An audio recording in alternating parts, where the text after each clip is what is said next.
여러분 안녕하세요. 특히 강한 강철을 사용하여 용접된 본체는 매우 견고하며 부식에 잘 견딥니다. 차량을 검사할 때 녹이 낀 부분이 발견되면 돌아서 떠나십시오. 이는 사고 후 차량이 제대로 복원되지 않았음을 의미합니다. 그러나 크롬 트림은 몇 년만 사용하면 부풀어 오르고 변색됩니다. 그러나 선택할 때 휠 아치와 문턱의 가장자리와 용접 지점의 이음새 상태를 주의 깊게 검사하십시오. 아뷰리 아래 선반에 있는 배수구를 확인하세요.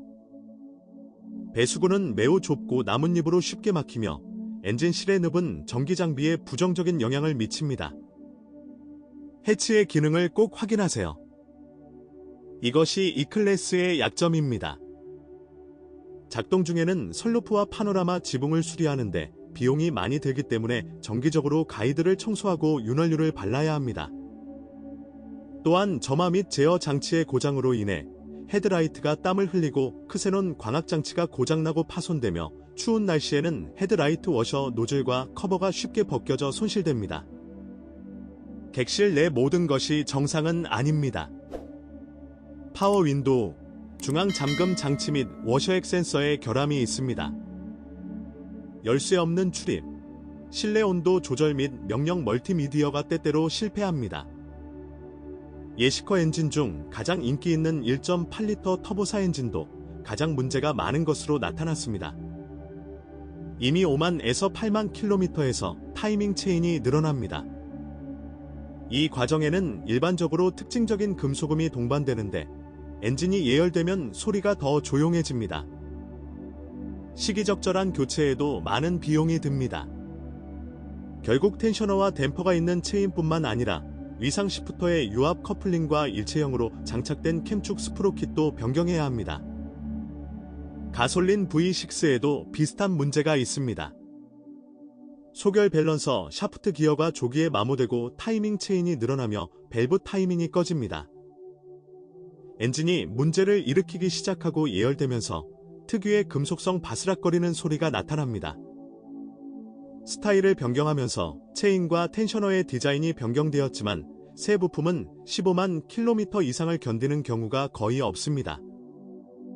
이러한 배경에서 G8은 실질적으로 문제가 없지만 유지관리 비용이 훨씬 더 많이 들고 과열을 두려워합니다.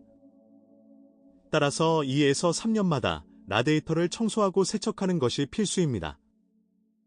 V8의 위험에는 개별 점화 코일, 워터 펌프, 분사 노즐 및 연료 분사 펌프가 있습니다.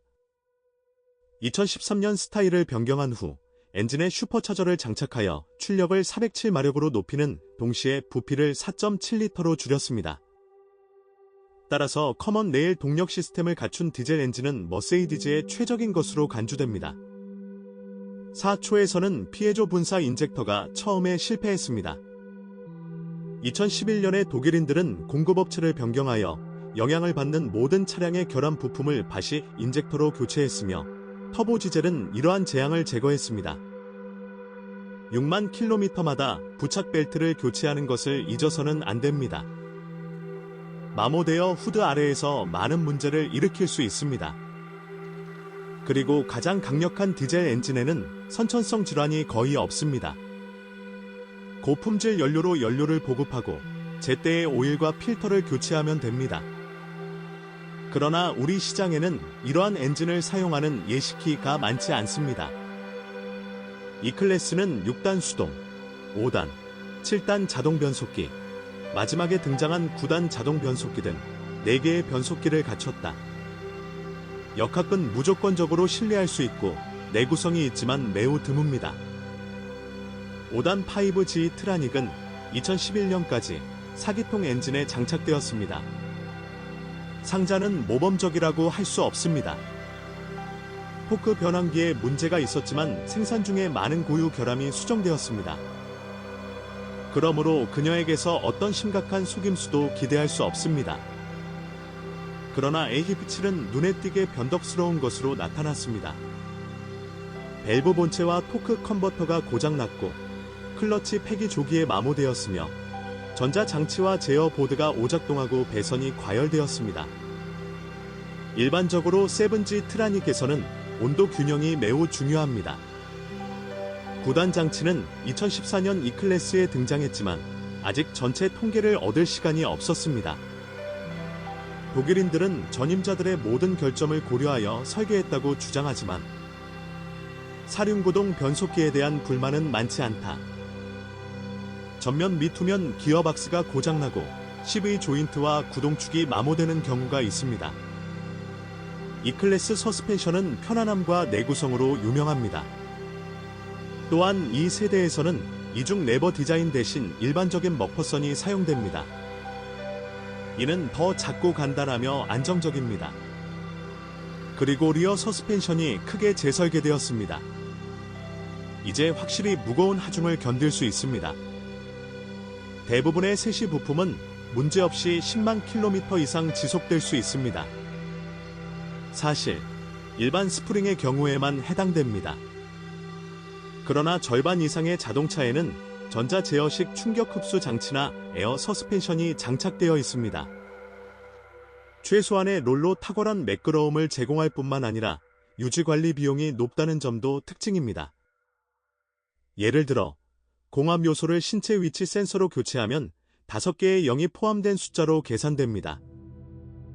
그들은 이 E클래스의 공합 장치가 먼지와 먼지에 대한 보다 근본적인 보호로 인해 더욱 내구성이 높아졌다고 말합니다.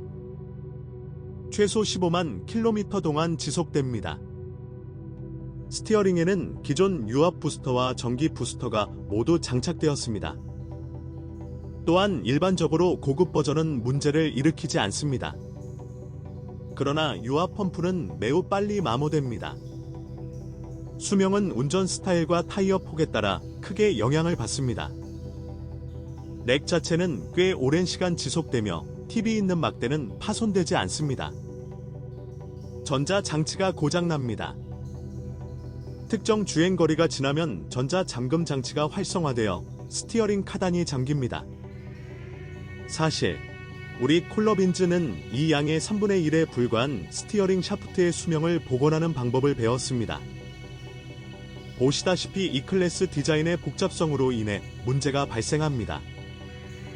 그러나 위의 모든 고장이 귀하의 4분에서 발생하는 것은 아닙니다. 문제를 최소화하려면 수동 변속기가 장착된 디젤 버전을 찾으세요. 유럽에는 이러한 옵션이 많이 있습니다. 그러한 모델이 있거나 있었다면 댓글에서 무엇이 어떻게 깨지는지에 대한 정보를 공유하세요.